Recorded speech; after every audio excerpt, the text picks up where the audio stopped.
Ravenloft, Mask of the Red Death and Other Tales, sorti en 1994 par TSR.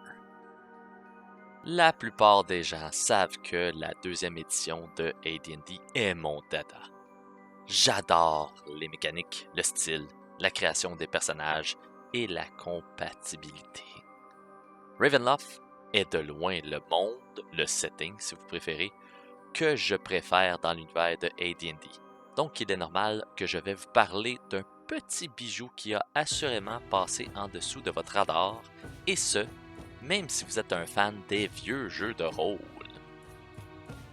Avec l'ascension des jeux gothiques et horreurs tels que ceux de White Wolf et ceux des éditions des années 90 de Chaosium, TSR voulait ramener les joueurs et ce style de leur côté. Au lieu de refaire une mise à jour pour une troisième fois de cette édition de AD&D, de Ravenloft, ils ont décidé de bâtir un monde gothique lié dans les événements historiques réels de notre civilisation, tout en incluant des aspects de Ravenloft, qui était déjà une référence dans le domaine du jeu de rôle. Le résultat est un super boîtier qui apporte un énorme potentiel tout en gardant les bases que tout le monde connaisse de la deuxième édition. Commençons immédiatement par le gros point faible de Mask of the Red Death, vu que nous sommes dans le vif du sujet. C'est une licence qui faisait partie d'un monde unique qui était déjà lié à un set de règlements AD&D 2e édition. Donc, c'est des règles basées sur d'autres règles qui avaient la base d'un autre groupement de règlements. Vous voyez pourquoi que c'était peut-être pas la meilleure approche pour attirer de la nouvelle clientèle ou faire revenir des joueurs de d'autres jeux. Non seulement vous deviez avoir le boîtier de Mask of the Red Death, mais également le boîtier de Ravenloft et même certains bestiaires monstrueux si vous vouliez. En plus de ça, les règlements de base de la deuxième édition, c'est-à-dire le guide du maître et le Player's Handbook. Ça fait beaucoup d'investissement et beaucoup de lecture pour simplement préparer une partie avec ses amis. Originalement, cette extension venait dans un superbe boîtier. Mais aujourd'hui, celui-ci est presque introuvable avec un prix raisonnable. Mais heureusement, il est en version officielle Print on Demand sur certains sites. Tel vous pouvez le voir, ce livre a une couverture souple et comprend 4 livres d'origine et sont superbement scannés. Il comprend également les fiches et le paravent du maître, mais ceux-ci, malheureusement, sont divisés sur les pages du livre. Donc, même si c'est bien imprimé, ils ne sont pas vraiment utilisables à moins que vous avez un fichier PDF officiel pour les avoir adéquatement et les imprimer adéquatement. Du moins, l'essentiel est là. Mais qu'est-ce que Mask of the Red Death au juste? C'est une extension de campagne et un jeu avec ses propres mécaniques modifiées de ceux qu'on le retrouve dans la boîte de campagne de Ravenloft et les livres de la deuxième édition. Ce jeu transporte les joueurs dans une période à la fin des années 1800, au début du 20e siècle. Vous jouez un groupe d'investigateurs paranormaux pour mission d'essayer de se débarrasser de l'influence de la mort rouge, entre guillemets le Red Death, sur la population du monde gothique. Notre monde, mais avec l'influence de la mort rouge. Encore une fois, entre guillemets. Cette entité maléfique provient d'une incantation magique faite par les magiciens du Pharaon qui a mal tourné en Égypte il y a plus de 3000 ans. Cette incantation a ouvert un portail sur un plan d'existence où le mal régnait. Ce mal a infiltré le monde gothique, a causé plusieurs des malheurs mondiaux dans l'histoire de l'humanité. Plusieurs bons groupes de personnages, si vous aimez mieux des aventuriers, ont repoussé la mort rouge. parfois avec succès et d'autres non. À la fin du 19e siècle, la force maléfique de la Mort Rouge commence à prendre de plus en plus de force et d'influence dans le monde politique, scientifique, militaire et j'en passe. C'est au groupe d'aventuriers de combattre cette force et essayer qu'elle ne revienne plus jamais. Comme vous pouvez voir avec cette très brève description du jeu, vous pouvez détecter des zones de référence de d'autres jeux populaires des années 90. Non seulement ça, l'influence des plus grands romans horreur gothique du 19e et 20e siècle, tels que Dracula, Frankenstein, le Necronomicon et j'en passe. Toutes ces présences de ces romans et l'ambiance sont présents constamment dans le jeu. Si vous avez déjà joué à la deuxième et surtout à Ravenloft, le saut vers le monde de Red Death va être facile, même je dirais plutôt agréable, surtout quand vous savez que cette extension est officielle, ça donne encore plus le goût d'en apprendre en tant que DM et en tant que joueur pour vous allez savourer chaque minute du jeu. L'exploration et les investigations ont beaucoup plus d'importance ici que les batailles d'envergure. Il y a des batailles, détrompez-vous, c'est sûr, mais ceux-ci sont encore plus importants et même d'une importance capitale parce que les recherches des joueurs et les nombreuses heures d'investigation vont faire en sorte s'ils réussissent ou pas.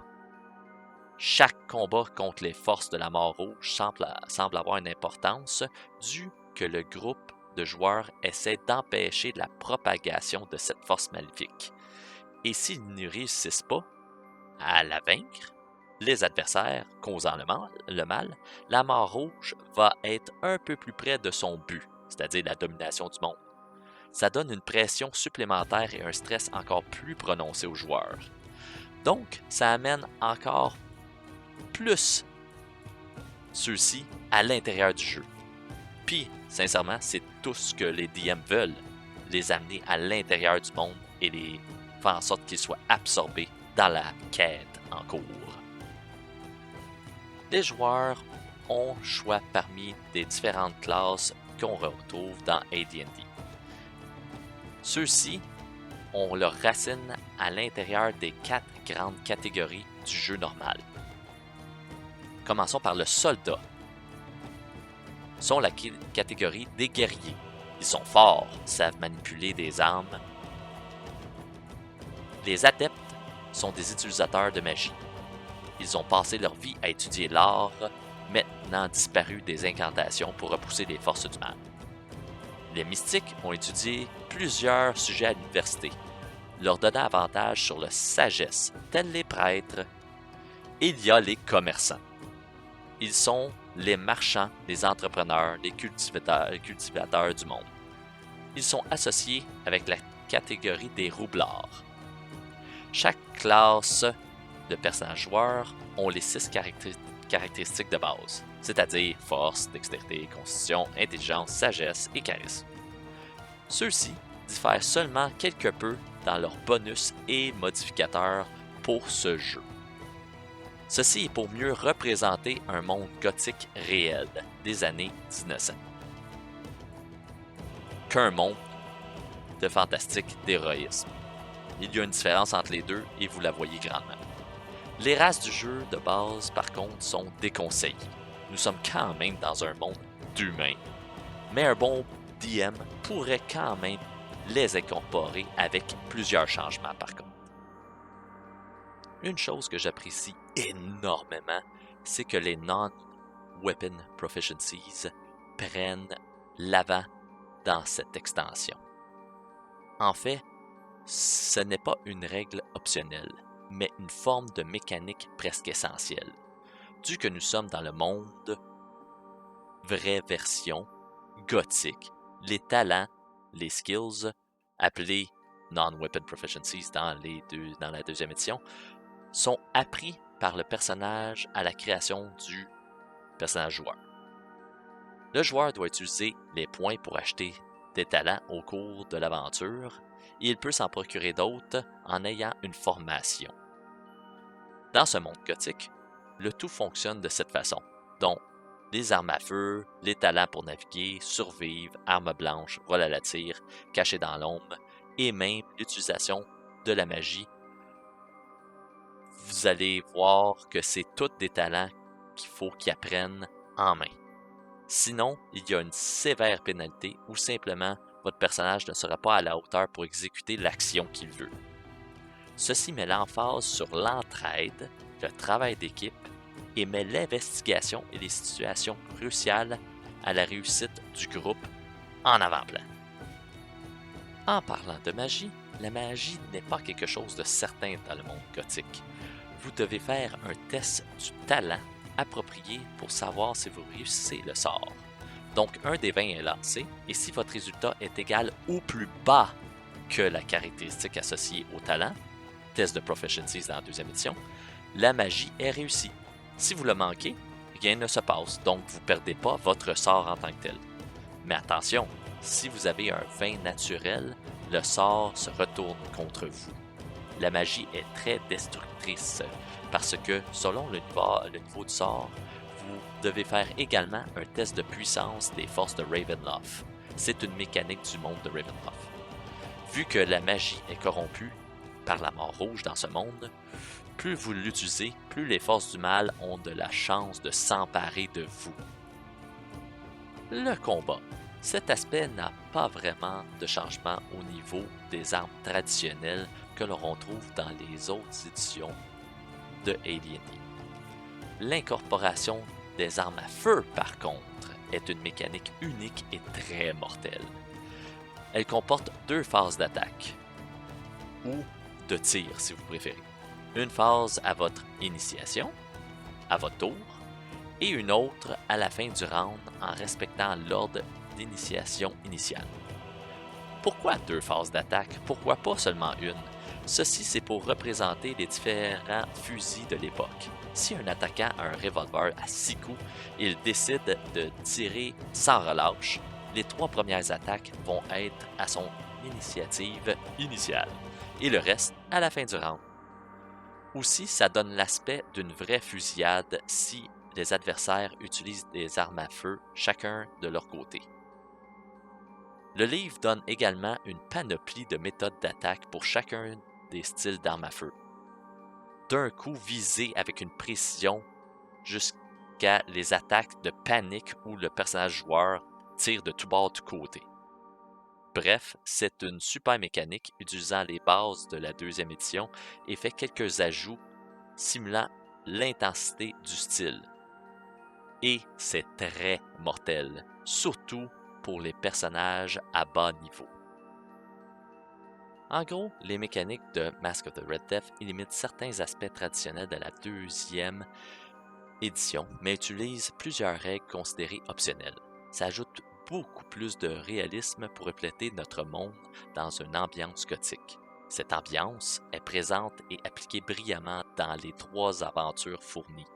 Ces aventures représentent 3 façons distinctes comment apporter les joueurs dans un monde offrant des saveurs et narrations différentes et sont tout aussi agréables les unes que les autres.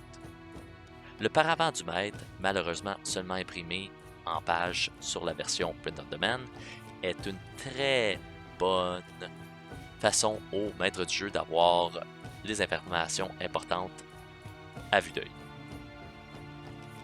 Mask of the Red Death, même avec les lacunes d'être bâti sur plusieurs systèmes et mécaniques, est un superbe boîtier qui apporte beaucoup à la table.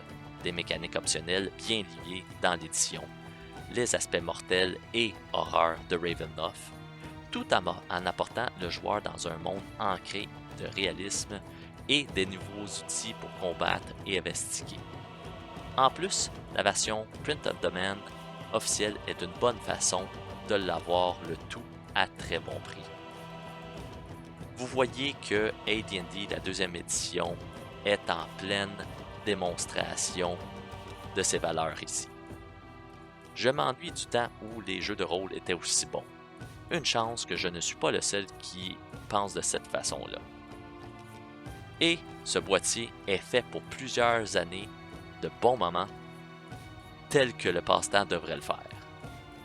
En plus, le nombre d'options que vous avez, tel un glossaire, puis des aspects un peu partout dans le monde réel pour des différentes missions, pour inventer et faire en sorte que votre imagination soit libre, sont présents ici.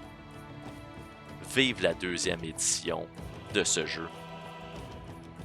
Et ceci est un bon exemple pourquoi que ça demeure un de mes jeux de rôle favoris.